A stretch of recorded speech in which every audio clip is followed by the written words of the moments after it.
कृषि के संबंध में रखेंगे।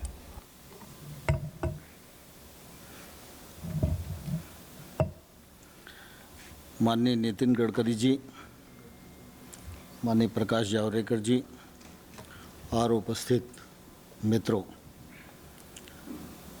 आज मंत्रिपरिषद की बैठक माननीय प्रधानमंत्री जी की अध्यक्षता में संपन्न हुई और उस बैठक में विभिन्न मंत्रालयों से संबंधित आम आदमी को राहत और मदद देने की दृष्टि से निर्णय किए गए। उन निर्णयों की कुछ झलक माननीय प्रकाश जी ने अपने वक्तव्य में दी है। मैं उनकी बात को थोड़ा आगे बढ़ाना चाहता हूँ। आप सभी और सारा देश इस बात का साक्षी है कि वायरस का संकट के समय भी जब लॉकडाउन रहा,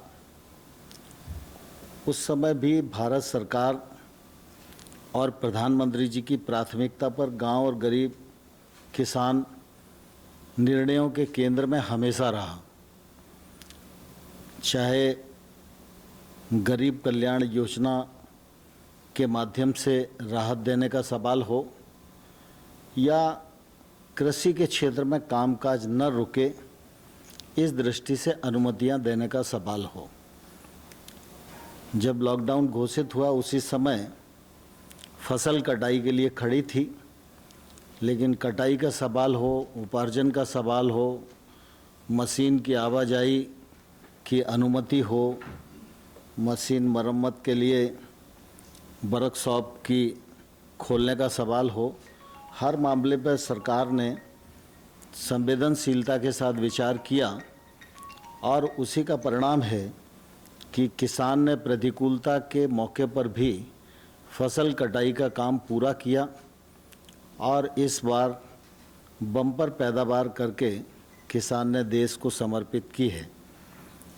सरकार उपार्जन के प्रति भी काफ़ी गंभीर थी और इसलिए उपार्जन की प्रक्रिया अभी चली रही है, लेकिन आज दिनांक तक गेहूं की खरीद 360 लाख मीट्रिक टन हो चुकी है।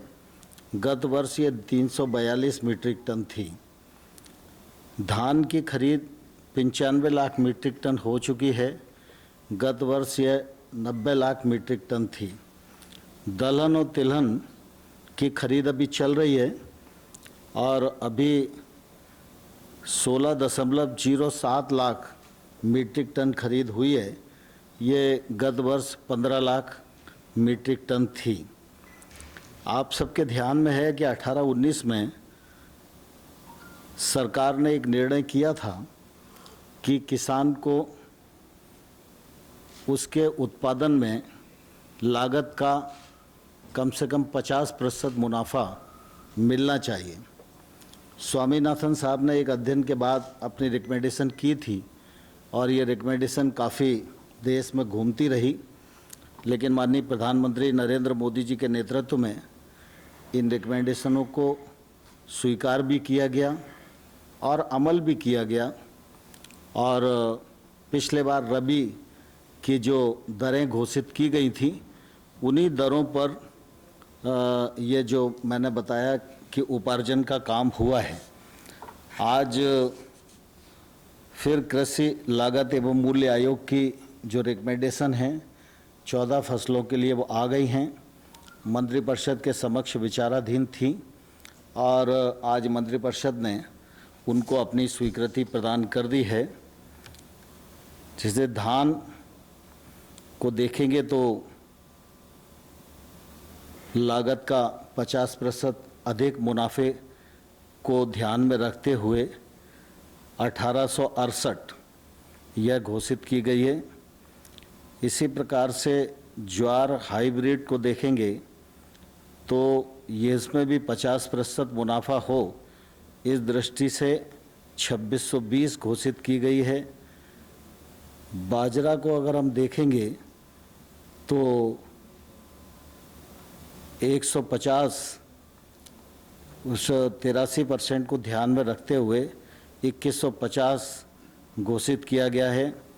ऐसे ही रागी में 50% की वृद्धि है, मक्का में 53% की वृद्धि है, तूर अरहर में 58% की वृद्धि है, मूंग में 50% की वृद्धि है, उड़द में 64% की वृद्धि है, मूंगफली में 50% की वृद्धि है, सूरजमुखी में 50% की वृद्धि है, सोयाबीन में 50% की वृद्धि है, तिल में 50% की वृद्धि है, राम तिल में 50% की वृद्धि है और कपास में 50% की वृद्धि है।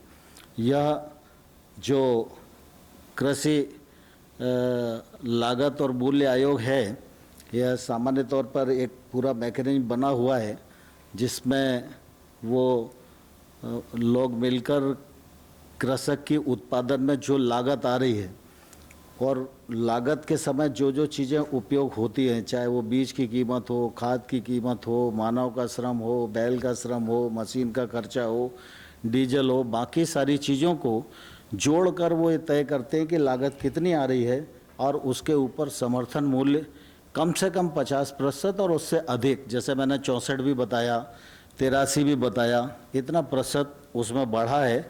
इसका लाभ निश्चित रूप से किसानों को बड़ी मात्रा में अगले बार होने वाला है।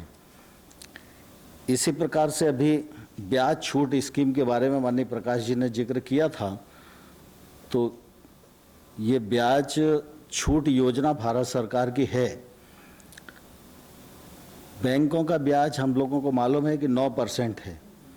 भारत सरकार 2% की अपनी तरफ से सब्सिडी देती है, तो 7% ब्याज पर किसान को कर्ज मिलता है और अगर किसान समय पर उसको चुका दे तो 3% की सब्सिडी उसे और मिलती है।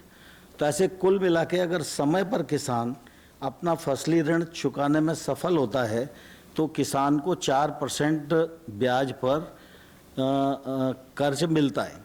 इस बार आपको ध्यान है कि 31 मार्च भी लॉकडाउन की स्थिति में था, तो उस समय हम लोगों ने सोचा कि 31 मई तक शायद ये ठीक ठाक स्थिति आ जाएगी, लेकिन अभी भी सामान्य स्थिति नहीं है और इसलिए पहले चरण में 31 मई तक उनको छूट दी थी कि वो अपना पैसा जमा कर दें, लेकिन अभी भी ऐसी स्थिति है कि कई जगह खरीद का काम भी चल रहा है, कई जगह बैंक में जाना थोड़ा दुर्लभ भी हो रहा है। इसलिए किसानों के हित में माननीय प्रधानमंत्री जी ने इस तिथि को बढ़ाकर अब 31 अगस्त कर दिया है। 31 अगस्त तक जो किसान अपने ऋण की अदायगी करेगा उसको 4% ब्याज पर ही कर्जा मिलेगा। मैं समझता हूँ ये किसानों के लिए निश्चित रूप से बहुत बड़ी राहत है और इस दिशा में प्रधानमंत्री जी निरंतर सोचते भी रहते हैं। गत वर्ष का भी अगर हम देखेंगे तो सब्सिडी के रूप में 28,000 करोड़ रुपया किसानों के हित में इस कार्यक्रम के अंतर्गत हर किसान की जेब में जाता है। तो इस बार ये थोड़ा और ज़्यादा भी हो सकता है, लेकिन पिछले बार 28,000 करोड़ रुपए की सब्सिडी प्रदान करने की स्थिति आई थी। तो यह ब्याज छूट योजना के अंतर्गत देश भर का किसान ये सोच रहा था कि 31 मार्च को नहीं हो पाया, फिर उसको आशा बंधी 31 मई, लेकिन 31 मई को भी वो अवसर नहीं आ पाया, तो इसलिए फिर 31 अगस्त तक की ये छूट प्रदान की गई है। यह निश्चित रूप से किसानों के लिए बहुत ही लाभप्रद रहेगी। मुख्य रूप से मुझे इतना ही कहना है, बाकी नितिन जी आए हैं अपने सूक्ष्म उद्योगों के बारे में जो बड़े निर्णय हुए हैं